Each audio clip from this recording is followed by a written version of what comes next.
नमस्कार सबैमा। आज म यहाँहरु समक्ष लामो समयका लागि लङ टर्म स्टक्सहरु कसरी छान्ने भन्ने विषयमा यहाँहरुमाथि यस भिडियोमा चर्चा गर्न गइरहेको छु।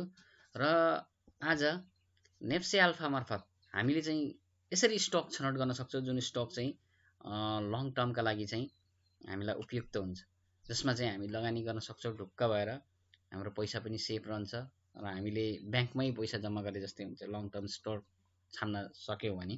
त्यसकारणले गर्दाखेरि आज म यस भिडियोलाई अगाडि बढाउँदै लङ टर्म स्टक कसरी छान्ने भन्ने कुरामा यहाँहरुलाई म यो भिडियोमा कम्प्लिट जानकारी दिन गइरहेको छु। र सर्वप्रथम हामी यो नेप्से अल्फाको स्क्रिनमा आएको छौं र यहाँ नेप्से अल्फाको यो पेजमा आइसकेको छु म। अनि त्यसपश्चात म यहाँहरुलाई हेर्नुस्, यहाँ कम्पनी हानेर देखाउँछु। कुनै पनि कम्पनीको स्टक्स छान्नु भन्दा अगाडि हामीले चाहिँ केही कुराहरु हामीले याद गर्नुपर्ने छ। जस्तै कि नाफामा भएको कम्पनी नाफामा भएको छ कि छैन, नेट प्रफिट भएको छ कि छैन, कम्पनीको ग्रोस प्रफिट, नेट प्रफिट। अनि त्यस्तै गरी डेट फ्री कम्पनीहरु हामीले छुट्नुपर्ने छ। त्यसको आरओई हामीले हेर्नुपर्ने छ, ग्रोथ इन रेभिन्यू पनि हामीले हेर्नुपर्ने छ हैन।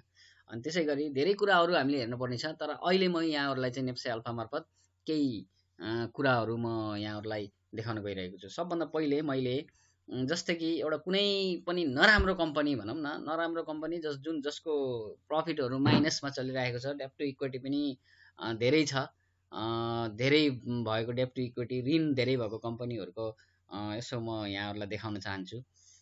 त्यसै गरी जुन कम्पनीमा चाहिँ डिबेटहरु भनौं न राम्रोसँगले संस्थागत सुशासन नभएको कम्पनीहरु हो, त्यस्ता कम्पनीहरुको बारेमा पहिलो म तपाईलाई एउटा कुनै कम्पनी छाटेर यहाँ देखाउन चाहन्छु। जस्तै कि सपोज एक्जाम्पल एउटा उदाहरणको रूपमा हामीले हेरौं एकेजेसीएल भनेर। यो कम्पनी कस्तो रहेछ त? यहाँहरुले लङ टर्मको लागि सुइटेबल छ कि नै यो कम्पनी? सर्ट टर्मको लागि त हामीले सबै कम्पनीहरु सुइटेबलै हुन्छ, किनभने सर्ट टर्म भनेको सर्ट टर्ममै हामीले लिने हो, सेल गर्ने हो। तर लङ टर्मको लागि चाहिँ केही कम्पनीहरु यस्तो हुन्छन् जुनमा हामीले लगानी गर्यौं भने हामी डुब्न सक्छौं भन्ने आधारमा मैले तपाईहरुलाई यहाँ यो भिडियो बनाएको रहेछु। यो एकेजेसीएल को एउटा मैले यहाँ खोले हैन, यहाँ खोलिसकेको छु मैले नेप्से अल्फामा। अब यो नेप्से अल्फामा खोल्ने बित्तिकै मैले यहाँ एकेजेसीएल को सम्पूर्ण विवरणहरु यहाँ दिइरहेको छ। तर पनि हामीले चाहिँ के गर्ने हो, सबभन्दा पहिलो विवरण भनेको हामीले फाइनान्शियलमा जाने हो हैन। फाइनान्शियलमा गएर हामीले चाहिँ स्टक्सको हेर्नुपर्ने हुन्छ। जस्तै कि हामीले यहाँ एकेजेसीएल हेर्नु पर्दाखेरि हेर्नुस्, यो टोटल इक्विटी पनि माइनसमै देखाएको छ, बोरोइङ पनि माइनसमै देखाएको छ हैन। अनि करेन्ट एसेट्स पनि माइनसमा, सबै कुराहरु माइनसमा देखाएको छ। भनेपछि यहाँ सबभन्दा पहिले हामीले हेर्नुपर्ने के हो त भने प्रफिट त यसको नेट प्रफिट भएकै छैन, भनेपछि यो कम्पनी घाटामा छ भन्ने कुरा यसरी बुझ्छौं। अनि अब यो घाटामा भएको कम्पनीलाई हामीले लङ टर्मको लागि इन्भेस्ट गरेर त हामीलाई कुनै फाइदा त हुने छैन। त्यसकारणले गर्दाखेरि म यहाँहरुलाई के सुझाव दिन चाहन्छु भनेपछि यसरी नै तपाईहरुले नेप्से अल्फा मार्फत राम्रो कम्पनी स्टकलाई चाहिँ चुज गरेर अनि लगानी गर्नु होला भन्ने मनसायका साथ म फेरि अर्को स्टक म यहाँहरुलाई राम्रो कम्पनीको स्टक छाटेर देखाउन चाहन्छु। म यहाँहरुलाई यही यस मार्फत राम्रो कम्पनी कसरी चुज गर्ने, राम्रो कम्पनीमा के कस्ता खालको विवरणहरु आउँदो रहेछ त्यो पनि मैले देखाउन चाहन्छु। राम्रो कम्पनीमा जस्तै कि मैले अहिलेको राम्रो कम्पनी भनेपछि जस्तै कि म एनआईसीए बैंक लिए है, मैले एनआईसी एसिया बैंक अहिलेको यो ब्लू चिप कम्पनी मध्येमा गनिने कम्पनी हो। अब यसको विवरण हेरौं हामी हैन। त्यसपश्चात एनआईसीए को विवरण हेरौं। एनआईसीए को पेज आइसकेको छ, यहाँ विवरणहरु दिइसकेको छ एनआईसीए को पेजमा हैन। अब यसपश्चात अब हामी हेर्न सक्छौं एनआईसीए बैंकको फाइनान्शियल रिपोर्टमा जाउँ।